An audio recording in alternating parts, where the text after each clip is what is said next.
l'heure de vous informer, mesdames, messieurs, bonsoir. Les États-Unis d'Amérique prendront part à l'investiture du président de la RDC ce jeudi 24 janvier au Palais de la Nation. Une confirmation obtenue après le tête-à-tête de près de 45 minutes entre le président Félix Tshisekedi et l'ambassadeur américain en RDC, Mike Hammer.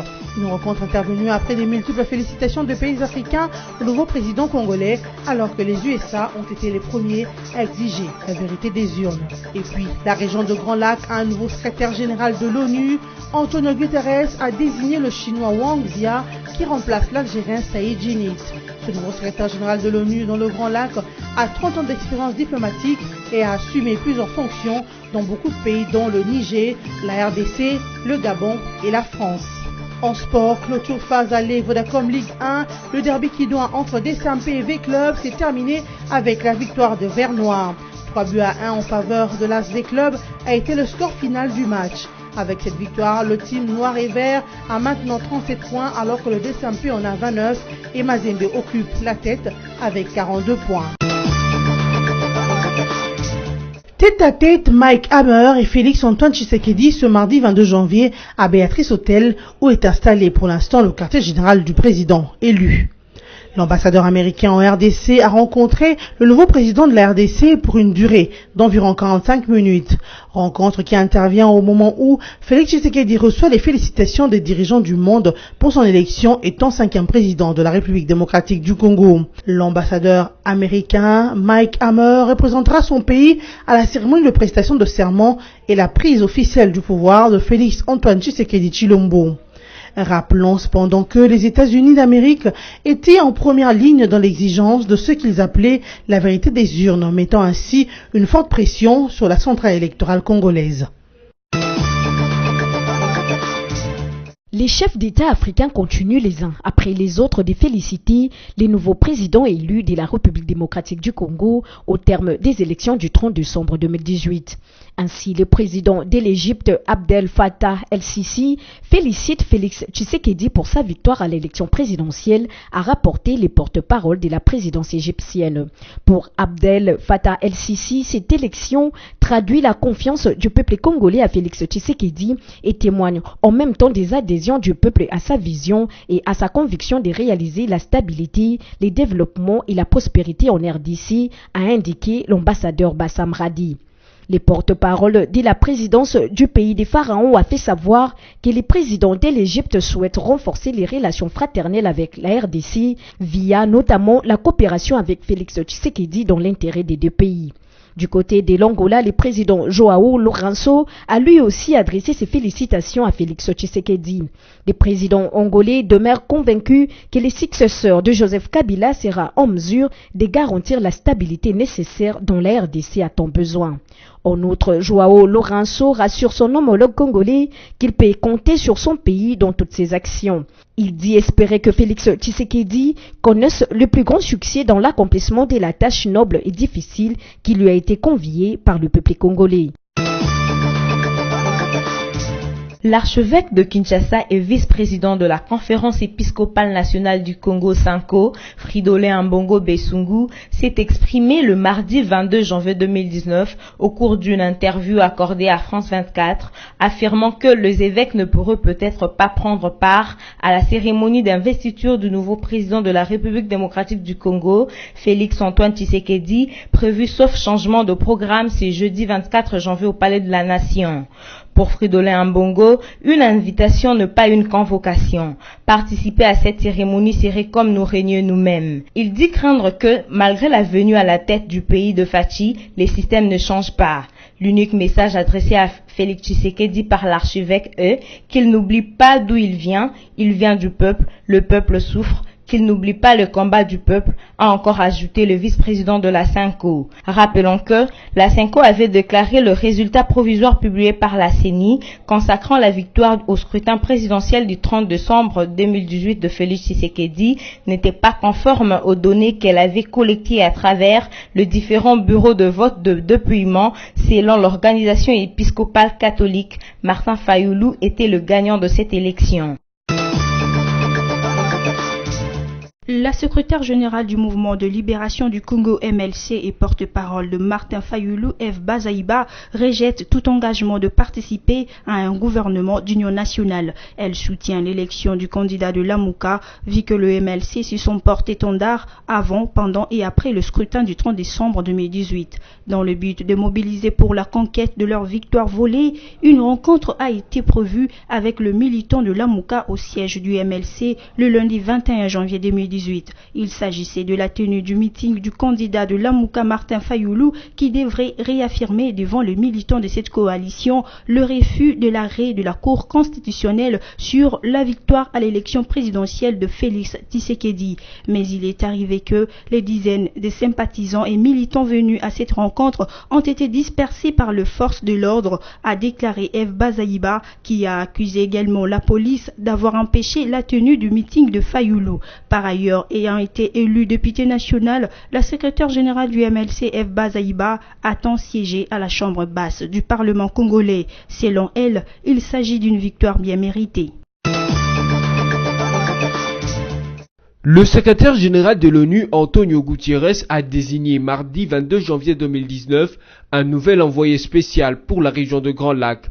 Il s'agit du chinois Guang Xiang qui succède à l'Algérien Saïd Djenid, envers qui le secrétaire général de l'ONU est reconnaissant pour son service dévoué et sa carrière distinguée au sein de l'organisation. Du haut de ses 30 ans d'expérience diplomatique dans le monde, Wang Xiang a successivement occupé plusieurs postes de haut niveau comme celui d'ambassadeur de Chine au Niger de 2009 à 2012 et en République du Congo entre 2015 et 2018.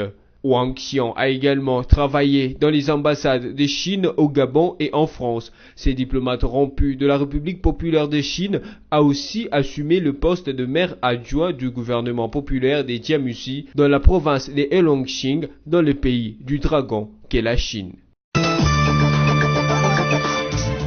Dans les soucis de doter le monde du travail d'un avenir radieux, l'Organisation internationale du travail, OIT en sigle, a à l'occasion de la célébration de son centenaire mardi 22 janvier, formulé une série de 10 recommandations au gouvernement de toute la planète Terre en vue de le voir ensemble relever le défi lié aux transformations dans le monde professionnel.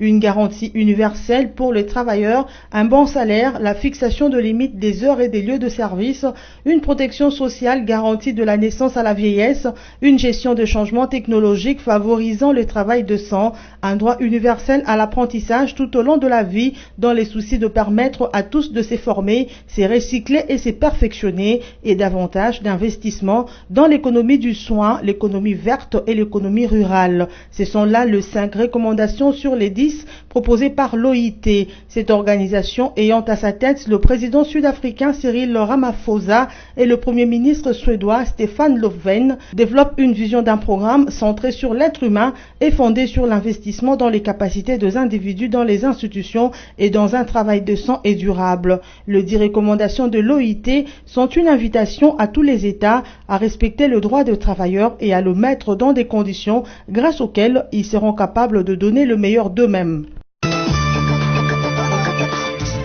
Le 182e derby quinois entre l'SV Club et les Daring Club Motema Pembe a tourné en faveur de Moscovite.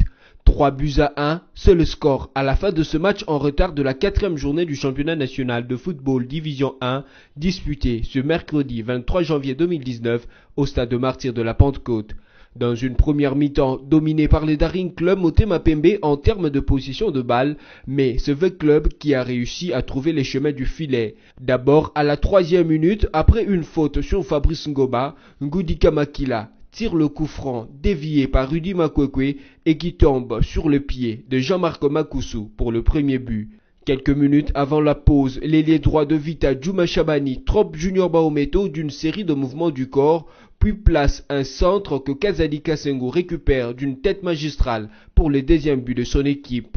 2-0, c'est le score à la pause.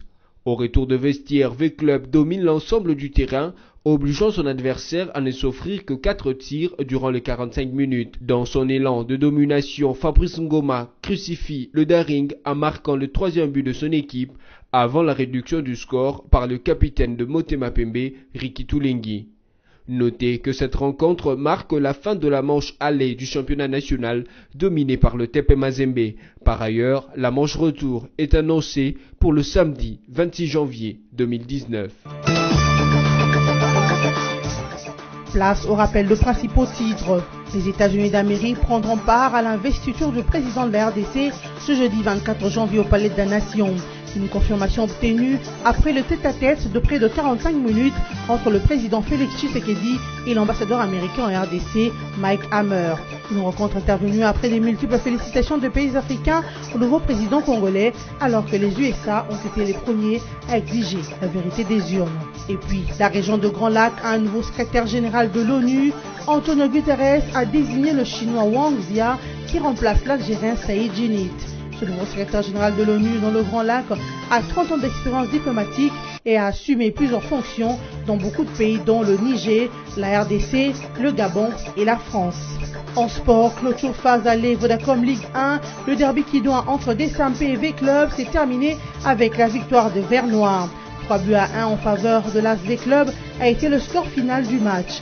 Avec cette victoire, le team noir et vert a maintenant 37 points alors que le Desampe en a 29 et Mazembe occupe la tête avec 42 points. Ce journal est terminé. Merci à vous tous qui l'avez suivi.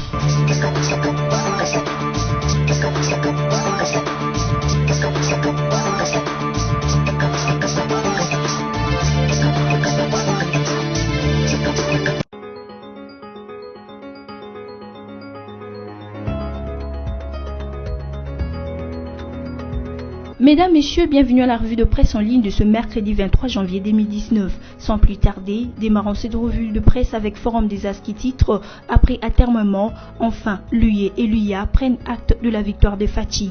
Une éclaircie dans le ciel dans les prochaines relations entre le nouveau chef de l'État congolais Félix Antoine Tshisekedi Tshilombo et l'Union européenne ainsi que l'Union africaine. Ces deux organisations reconnaissent enfin Félix Antoine Tshisekedi comme le vainqueur de la présidentielle du 30 décembre dernier en RD Congo. L'annonce a été faite au cours d'une réunion de ministres des Affaires étrangères de l'Union européenne et de l'Union africaine tenue hier mardi 22 janvier à Bruxelles. Les deux organisations continentales se sont engagées à collaborer étroitement avec le successeur du président congolais sortant Joseph Kabila. Après la rencontre, Federica Mogherini, responsable de la politique étrangère de l'Union européenne, a exhorté Félix Antoine Tshisekedi à travailler dans le sens de renforcer la cohésion nationale. En d'autres termes, Federica Mogherini demande au nouveau chef de l'État congolais de contribuer plus efficacement à la réduction des clivages régionaux, des divisions tribalo-ethniques qui constituent un véritable frein au redressement économique du pays. Avec cette nouvelle donne, les différents acteurs politiques, parties prenantes au processus électoral en cours, se trouvent bien obligés de revoir leur dessein inévitablement. Cheminant dans cette revue de presse avec actualité.cd qui écrit RDC, les avocats de Fayulu envisagent de tenir une conférence de presse pour expliquer les incongruités de la Cour constitutionnelle. Les avocats de l'AMOCA envisagent tenir une conférence de presse cette semaine pour expliquer ce qu'ils qualifient l'incongruité de la Cour constitutionnelle qui a rejeté la requête de leurs clients et ont proclamé Félix Tshisekedi président de la République. Cette initiative de communication a pour but notamment de justifier la démarche de Martin Fayulu qui s'est autoproclamé et qui a appelé à des manifestations à travers le pays. En personne, Martin Fayulu avait sillonné quelques quartiers de Kinshasa le lundi 21 janvier pour expliquer de vive voix aux Kinois sa démarche. Achevons cette revue de presse avec Okapi.net qui note Ituri, un chef de milice et 6 hommes tombent sous les balles de l'armée Andebele. Manu, chef du groupe armé Maïmaï Simba, et 6 de ses miliciens ont été tués mardi 22 janvier par les soldats des forces armées de la RDC et FARDC, a annoncé le porte-parole de l'armée en Ituri. Il dressait le bilan d'une offensive lancée contre cette milice au village d'Ndembele à 15 km de Nyanya dans les territoires de Mambasa. Selon la société civile de Nyanya, de nombreux habitants en liesse ont accouru pour voir le corps de ces assaillants qui ont sémé la terreur dans la zone depuis environ une décennie. Le FARDC ont surpris ces miliciens dans leur position. Le porte-parole de l'armée en Ituri, le lieutenant Jingongo, indique que les miliciens ont subi une lourde perte chiffrée à 7 morts. Cette revue de presse est terminée. Merci à vous de l'avoir suivie.